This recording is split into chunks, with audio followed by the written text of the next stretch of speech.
Hello there my fellow tech aficionados, this is the all-new Dell XPS 14 and judging from the reactions to our preview video we did on the whole XPS family a few months ago, it is safe to say that the internet is not treating the complete redesign too kindly. And it seems like these puppies quickly turned into the web's most hated on notebooks in 2024. But after using this one and its bigger brother for a few weeks now, I must admit I actually kind of enjoy them. Since I like nice looking, well-made things, I can somewhat get behind Dell's form over function approach. But does this mean the XPS 14 is the perfect notebook? Well, not really. Actually far from it. But it also does not need to be in a market that is swamped with boring looking laptops that all look the same. And in most cases it is good enough and actually tries to do something new every now and then. That said, these beauties are expensive, and especially for the 14-incher you end up paying quite a premium for the world's slowest RTX 4050. But let's start at the beginning.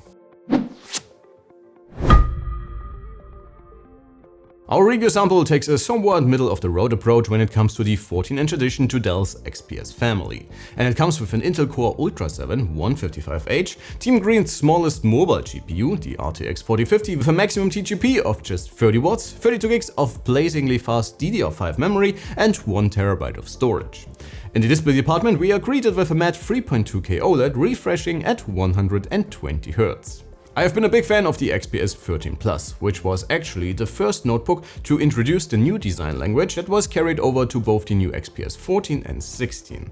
And by the way, we are also working on a review about the bigger brother, so please make sure to subscribe and stay tuned for that one. And I have to say, I really like the new design. The seamless glass palm rest area and the gapless keycaps look extremely clean and unique, and these notebooks are built like tanks. Which unfortunately also makes them very heavy.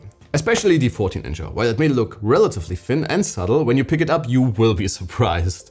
And while it's still somewhat compact thanks to the narrow bezels around the screen, its weight might be a little too much for the commuting folk. But again, the XPS notebooks are made incredibly well and the hinges are well adjusted, even though they cannot completely prevent some screen wobble when adjusting the OLED to your preferred viewing position. The port situation is a bit of a tricky one, while I would argue that most of us will be ready to live a relatively hassle-free all USB-C lifestyle. Even Apple added an HDMI back into their notebooks. And while all three USB-Cs in the XPS 14 support Thunderbolt 4, the microSD card reader delivers very solid transfer rates, and given the fact that Dell included a small and very practical USB-A and HDMI dongle, we can't help the feeling of missing something. If it bothers you, that will most likely depend on how you use your devices and what kind of peripherals you add to your setup. But overall, it wasn't a huge limiting factor for me while testing this one. Most notebooks in this class of devices have upgraded their Wi-Fi chip to the new 7 standard, while Dell still bets on the theoretical last-gen variant. However, in the real world, updated routers still have a long way to go to arrive in the mainstream, and in our testing, the XPS still delivers excellent transfer rates. The 1080p webcam works fine in good lighting conditions, but again, we kind of expect more from these premium lifestyle notebooks. And especially compared to something like the Spectre X360, Dell has quite a bit of homework to do. As with almost every other 14-incher on the market right now, except maybe the Razer Blade 14, which is actually a tiny bit slimmer than the XPS, you can only upgrade or exchange the single NVMe inside this one, while all other components are soldered to the motherboard. Alright folks, let's talk inputs. I was already a fan of this keyboard when testing the XPS 13 Plus a while back, and the XPS 14 does not disappoint either, at least in my opinion. You get solid travel, a clear pressure point and overall satisfying feedback. But this will be a very personal thing. With the tiny up and down buttons and a slightly unconventional feel at first, you might take some time to get used to it or maybe not even like it at all. Dell's decision to use capacitive buttons as a function row has also been a very divisive topic to say the least. Again, it will be a personal thing. I do not really mind it and the buttons do work well, but there might be some annoyances. For example, I sometimes rest my hand on the right edge of a notebook, which accidentally lets me hit the escape key quite often, which can be a little bit of a problem every now and then. That said, I would also say it's been made a much bigger problem on the internet by people who never used an XPS before, and if this is your only machine, you will get used to it very quickly. And if you truly dislike it, well, it's not like there's a shortage of premium 14-inch notebooks to choose from out there, with real keys for the function role. I'm also a big fan of the touchpad with its invisible borders, and I gave it a few people to try, and mostly all of them got used to it without having to think about it. The feel of the glass palm rest is simply amazing, and boy does it ever look good.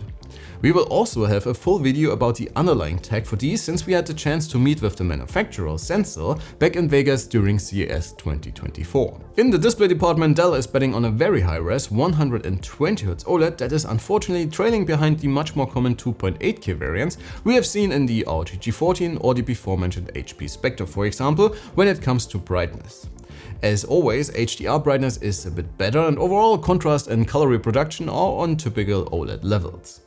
On brighter content, there's just minimal grain from the touch layer, which is very hard to spot even if you know what to look out for. With integrated profiles in Dell's managing app, even though I wish they would just call the profiles what they are instead of labeling them internet or photo, and with solid factory calibration and even better numbers when manually calibrating, this is a great panel for photographers or some light video editing.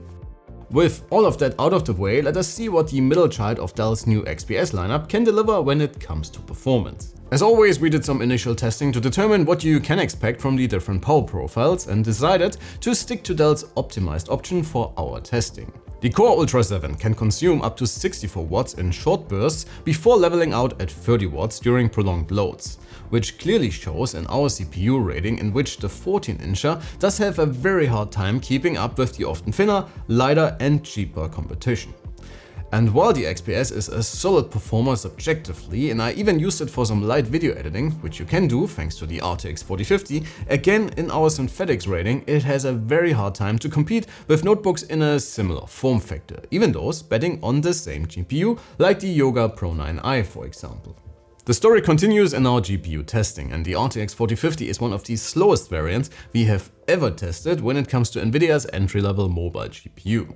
So yes, it's a step up from the integrated Arc iGPU, but given the relatively thick chassis and the price point at which notebooks with a similar size can be yours with 4070s, well, it's a rough place to be in for the XPS 14. Naturally, this carries over to our gaming rating, even though this can be excused to some extent in my opinion, since most of you guys being interested in the XPS will probably not get it for your next sweaty multiplayer sessions. That said, you can of course play some video games if you stick to 1080p and high settings, which generally nets you playable frame rates, which can easily be improved when using Nvidia's upscaling tools. Given its performance results, we kind of expected the 14-incher to be at least quiet, which it can be, but mostly isn't. Don't get me wrong, it's not loud per se, but even when doing less demanding tasks like browsing the web or watching videos, the fans hum away slightly. While gaming or working, I would say it's bearable, but again we are talking about a 30-watt GPU here. To give you guys a more subjective impression, we recorded some noise samples during different loads. As always, if you want to dive deeper into all of our results for Dell's premium 14-incher, please head on over to our written reviews. We have a lot more data for this one.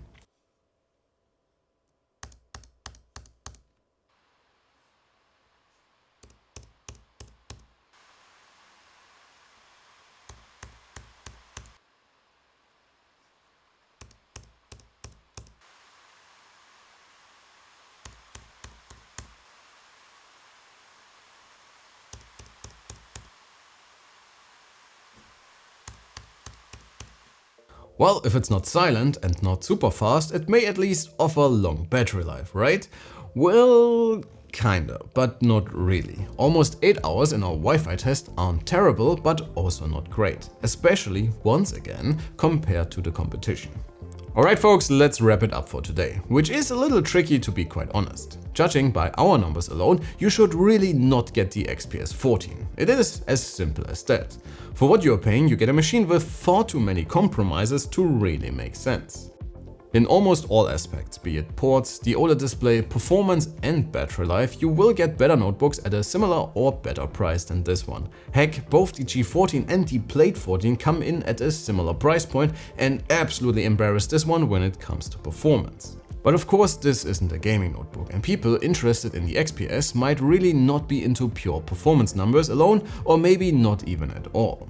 The XPS is a lifestyle machine through and through, and it looks absolutely incredible, and I must admit I really enjoyed my time with it for some light video editing, for the talking head portions of our videos, media consumption, and of course some general productivity and office work. And for the money you are getting an incredibly well-made laptop that tries to break with some established notebook conventions to offer a fresh laptop experience.